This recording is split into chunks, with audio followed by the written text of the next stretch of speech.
আজকে আমি দেখো এখানে তেলাপিয়া মাছ নিয়েছি। আজকে এই তেলাপিয়া মাছটা আজকে আমি একটু অন্যরকম করে রান্না করব। আর এই তেলাপিয়া মাছটা আজকে আমি অন্যরকম করে ঝাল করব। কিভাবে করব সেটাই তোমরা প্রথম থেকে শেষ পর্যন্ত পুরো ভিডিওটাকে দেখতে থাকো। তার জন্য এখানে মাছগুলোকে আমি কেটে ধুয়ে পরিষ্কার করে নিয়েছি। নিয়ে এবার দিয়ে দেবো লবণ আর দিয়ে দেবো হলুদের গুঁড়ো। লবণ আর হলুদের গুঁড়ো দিয়ে দেবো, আর তার সাথে দিয়ে দেবো একটুখানি কাশ্মীরি লাল লঙ্কার গুঁড়ো।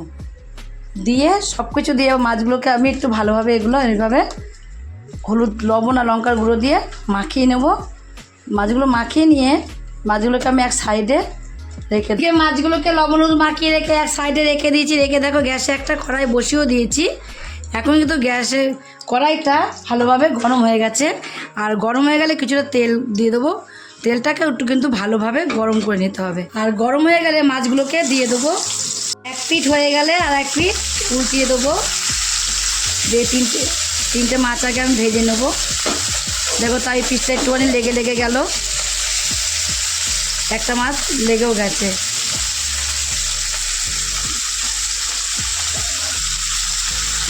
এখন দেখো মাছগুলো কিন্তু দু পিঠই খুব সুন্দর করে ভেজে নিয়েছি। ভেজে নেওয়া হয়ে গেলে মাছগুলোকে আমি সব তুলে নেব। সব মাছগুলোকে তুলে নিয়েছি। আর বাকি যে মাছগুলো আছে সেগুলোকেও কিন্তু এইভাবে একই রকম করে লাল লাল করে ভেজে নেব। সমস্ত মাছগুলোকে আমি ভেজে তুলে নিয়েছি। তুলে নিয়ে আবারও একটু আমি তেলের মধ্যে দিয়ে দিয়েছি। এবারে তেলটাকে একটু গরম করে নেব। দিয়ে দেবো কিছুটা পেঁয়াজ কুচি। পেঁয়াজ কুচিটাকে একটুখানি কিন্তু ভেজে নেব। দিয়ে দেবো, তাহলে পেঁয়াজটা খুব তাড়াতাড়ি ভাজা হয়ে যাবে। এখন লাল লাল করে ভাজা হয়ে গেছে। এবার এর মধ্যে দিয়ে দেবো একটা টমেটোকে ছোট ছোট করে কুচি করে নিয়েছি। টমেটো কুচিটাকে একটু পেঁয়াজের সাথে হালকা করে ভেজে নেব। টমেটোটাকে একটু হালকা করে ভেজে নিয়েছি। এবার আমি একটু কিছু মশলা দেবো। এর মধ্যে দেবো প্রথমে রসুন আর পেঁয়াজ রসুন বাটা দিয়েছি এখানে 1 চামচ। পেঁয়াজ রসুন বাটাটা দিয়ে একটুখানি হালকা করে নাড়াচাড়া দিয়ে নেব। আর পেঁয়াজটা একটুখানি বাটাটাকে দিয়ে একটু ভেজে নিলাম আগে। ভেজে নিয়ে এবার আমি এর মধ্যে কিছু মশলা দেব। প্রথমে দিয়ে দেবো 1 চামচ আদা বাটা, 1 চামচ জিরের গুঁড়ো, ছোটো 1 চামচের ধনের গুঁড়ো, লঙ্কার গুঁড়ো 1 চামচ, পরিমাণ মতো হলুদের গুঁড়ো, আর স্বাদ মতো লবণ। প্রথমে তো আমি পেঁয়াজটা ভাজার সময় লবণ দিয়েছি, তাই অল্প একটু লবণ দেবো। সামান্য অল্প একটু জল দিয়ে মশলাটাকে কষিয়ে নেব। অল্প একটু জল দিয়ে মশলাটা কষালে মশলাটা খুব সুন্দরভাবে কষে যায়। দেখবে মশলা কষাতে দেখবে যত সময় তেল না বেরোচ্ছে তত সময় কিন্তু আমি কষাতে থাকবো। যখন কষানো হয়ে যাবে তখন নিজের থেকে তেল বেরিয়ে আসবে। একটুখানি আমি দেবো চিনি, 1 ফোঁটা না দেওয়ার মতো। এই চিনিটা দিলে কালারটাও ভালো আসে, আবার স্বাদটাও কিন্তু খুব ভালো আসে। 1 ফোঁটা মিষ্টি লাগবে না, মিষ্টি হবেও না, যেহেতু কয়েকটা দানা দিয়েছি তাতে কোনো মিষ্টি হয় না, তাতে কালারটা সুন্দর আসে। আর 4টে কাঁচা লঙ্কা চিড়ে নিয়েছি, কাঁচা লঙ্কাগুলোকেও দিয়ে দেবো। একটা সুবিধা, জল দিলে বোঝা যায় যে, আর খুব সুন্দরভাবে মশলাটা কষানো হয়, আর বোঝাও যায় যে মশলাটা কষানো হয়ে এসেছে। যে এবার এর মধ্যে জল দিয়ে দেবো। যেহেতু মশলাটা কষানো কমপ্লিট হয়ে গেছে তাই জলটা দিয়ে দেবো।